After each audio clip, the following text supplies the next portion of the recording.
this girl doesn't talk for too long, I hope she talks about something interesting. I hope I get a good grade on that test I took last week. I hope I get into the university I want. I hope. Hope.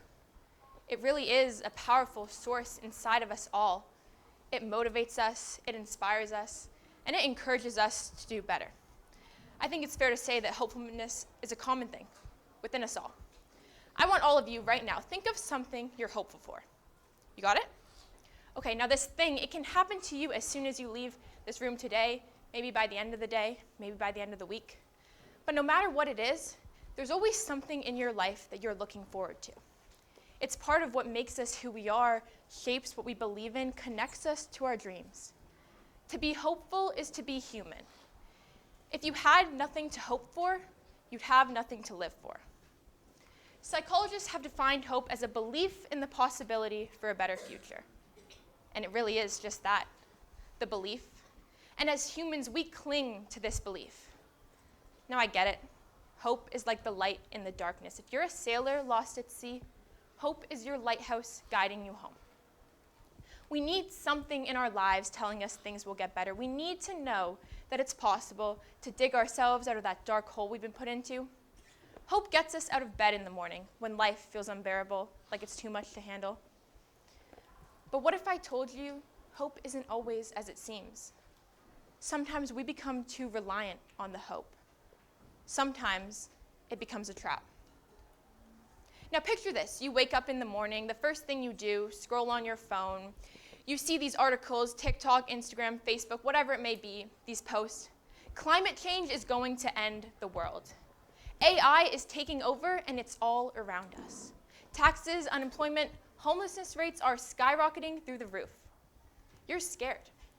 In fact, you're terrified of what your future might look like. The proof is right there in front of you. You know it's a possibility, but you hope it won't be your reality. Now, I'm not going to lie. Hope isn't all that bad. I mean, hope is the reason that many things occur in our world. Hope allowed sailors to cross the oceans, engineers to develop technology, scientists to go to the moon. And as true as that may be, hope didn't get them there alone. Sure, a man was hopeful that he would go to the moon one day, but hope didn't put him on that rocket ship.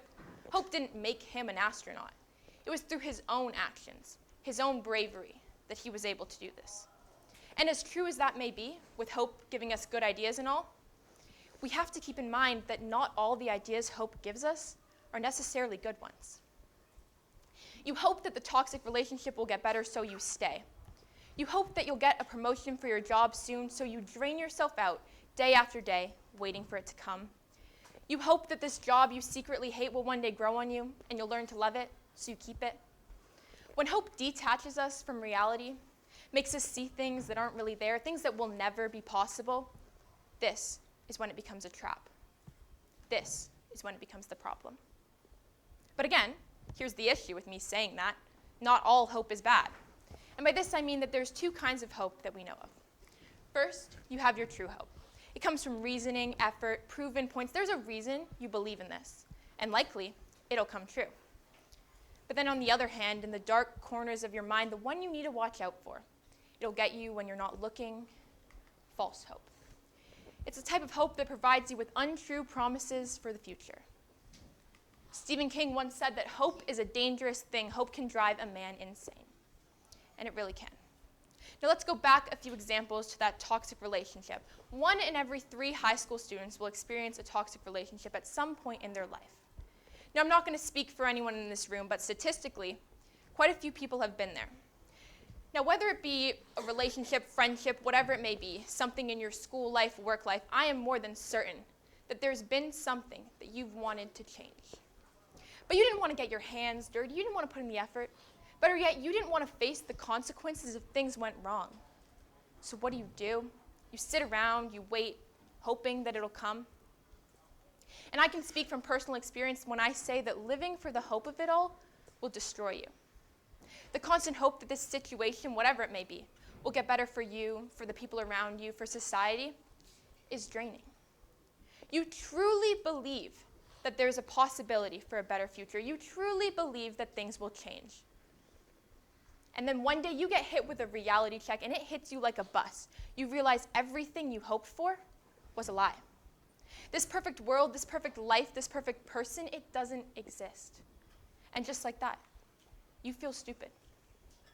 What's left to hope for if everything you once hoped for was a lie? That's another thing about hope, the over-reliance on it. If hope is the only thing that's motivating us, the only thing that we believe in, what do we do when it fails? When it proves to be not true, something we can never attain?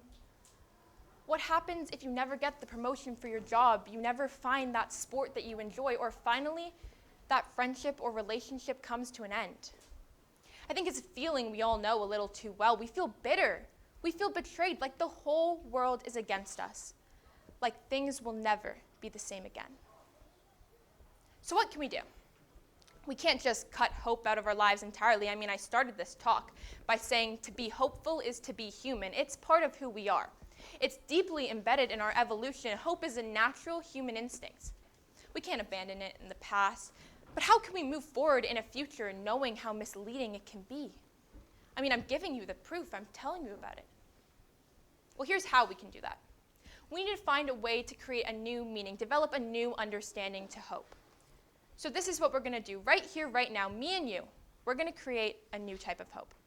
And we're going to call it brave hope. Brave hope is active, it's resilient, and it's grounded. Brave hope doesn't act carelessly or irrationally. It's not passive or naive. It thinks about what the logical possible outcomes of a situation may be and what the best way to attain those are. Brave hope looks the reality of a situation right in the face. It says, I see you. I know that you're there, but I'm going to act anyway. It works with effort. It overcomes disappointment without giving up. And it's rooted in things that we can control, not some alternate reality of endless possibilities that will never come true. How many times have you heard someone say something along the lines of, I can't wait for this to happen, or I hope this will happen soon? I mean, I'll give a personal example. I'm in grade 11, and just the other day, my friend said to me, I can't wait till we're in grade 12 so we can do this. It's something we can do right now. So why are we waiting? If you want something so bad, why are you waiting around? Why are we sitting back and watching as the world unfolds right in front of us? Why not take the action and get it done yourself? Deep down, whether you want to admit it or not, we are all hopeful in one way or another. But something every single one of us as humans lack is bravery. As hopeful as you may be, nothing will get done if you are not brave. Now, I'm presenting this idea to you of brave hope, but how do you actually use it? Well, let's go back. Remember that example I told you to think of that situation you wanted to change? Here's what brave hope would do. Follow and acknowledge what you can control. You can leave that scenario in the hopes that you'll find something better in the future. Now, I'm not a fortune teller. I'm not going to tell you that this person, friendship, whatever it may be, won't turn out better for you. In fact, it might be better than you ever could have imagined.